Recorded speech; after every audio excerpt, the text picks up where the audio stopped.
காலத்திலும் நிகழ்காலத்திலும் நடக்கும் உண்மைகளை பற்றி பேசுகிறேன். நன்றாக நினைத்து பாருங்கள்.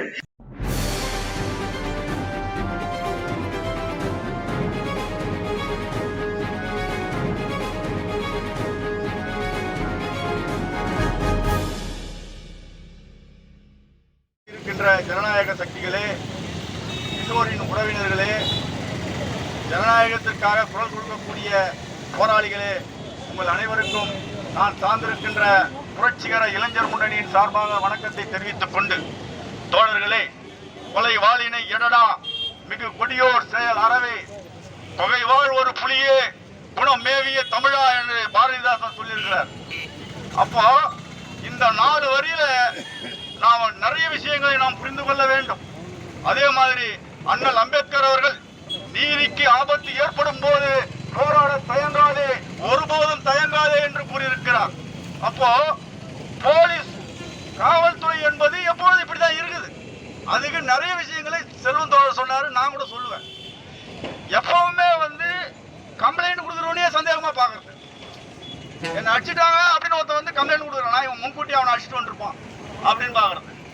ஊருக்கு ஒரு குடி 2 குடி தான் இருப்பாங்க. சலவை தொழிலாளர்கள், சவரை தொழிலாளர்கள், அந்த மண்பாண்ட தொழிலாளர்கள், ஆச்சாரி சமூகத்தினர் ஊருக்கு ஒரு குடி 2 குடி தான் இருப்பாங்க.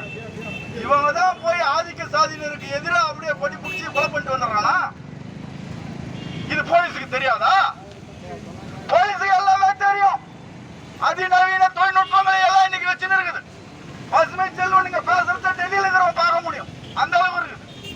அப்போ திட்டமிட்டு ஒரு பொய்யை திரும்ப திரும்ப பொய்யை சொல்லியே இந்த காவல்துறை தனது வாழ்நாளை ஓட்டி வருகிறது.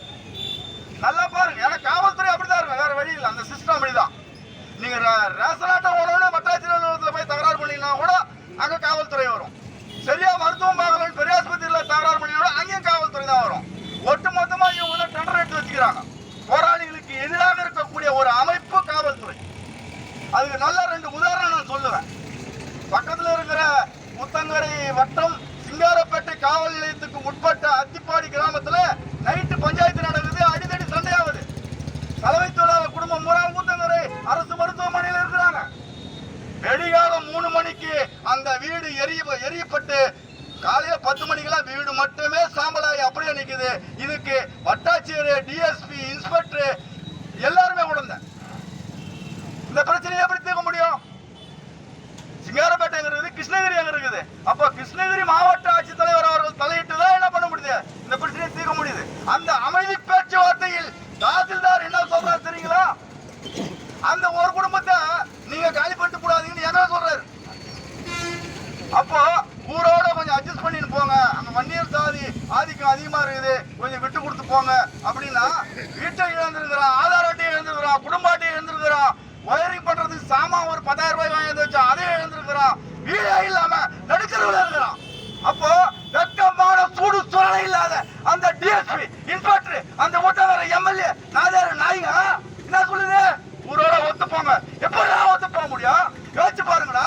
நேற்று வரைக்கும் வீட்டுக்குள்ள இருந்தவன் இன்னைக்கு நடுத்தருவில் இருக்கிறான்.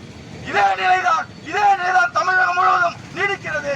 அதே நிலைதான் ஊருக்கு ஒரு குடியாக 2 குடியாக இருக்கக்கூடிய மக்களுக்கு காவல்துறையால் தான் பாதுகாப்பு அளிக்க முடியும் என்று நம்பிக்கொண்டிருக்கிறோம். அப்படிப்பட்ட காவல்துறை தான் உழைக்கும் மக்களுக்கு எதிரானதாக இருக்கிறது என்பதை நாம் தெரிந்து கொள்ள வேண்டும் தோழர்களே.